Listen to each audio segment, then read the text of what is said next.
While most international attention has been focused on Hamas launching rockets from Gaza and Israel's military response, on the ground, some fear a greater scourge is taking place: growing violence between Arab and Jewish Israelis throughout Israel. We traveled to the mixed Jewish-Arab city of Lod and spoke with police spokesman Micky Rosenfeld about the situation. Micky, tell us, we're here in Lod. What's been going on? We're at the entrance of Lod in the heart of Israel. We're about 5 kilometers from the international airport.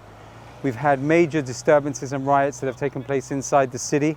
And at the moment, there are more than 500 extra border police officers tactically located at all different areas in order to prevent any further riots. Both inside the city itself where we are, we've had synagogues that have been burnt. An Israeli man was murdered brutally by Israeli Arab suspects who were arrested as part of the ongoing investigation. But this is a flashpoint in the heart of Israel at the moment.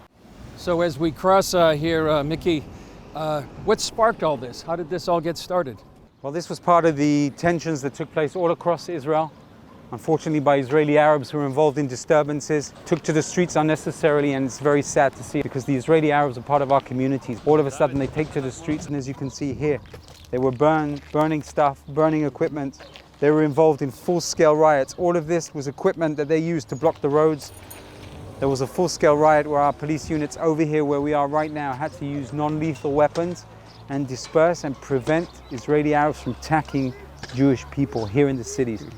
It's not 1948, it's not 1967, it's not the pogroms. These type of acts cannot take place in a modern democratic society. What has been done to try to diffuse the situation? Have leaders of Jewish and Arab communities been meeting? Our police officers and the commanders of the city have met with the mayor. We're calling upon all of the residents to take control of the situation and be calm. We are asking the leaders also to walk around with us and be on the streets, get the message out. It's not just a tactical police effort on the ground, but it's also an important leadership effort that has to also take place by the mayor and the leaders of the Israeli Arab communities. I can also confirm to you that over the last 24 hours, the situation has calmed down somewhat, but a lot of police activities taking place, searching for weapons that could be inside apartments that could be used. And we want to do everything possible to make sure that there won't be anyone that will be killed or majorly injured here inside the city, both Jewish residents as well as Israeli Arab residents. A lot of people that watch this pray for Israel. How would you recommend that they pray for the situation?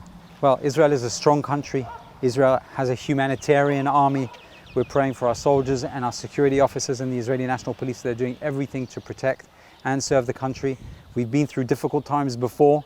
We'll succeed in getting through these times as well. And we're hoping that we'll be able to minimize the number of casualties. And that's what we're dealing with.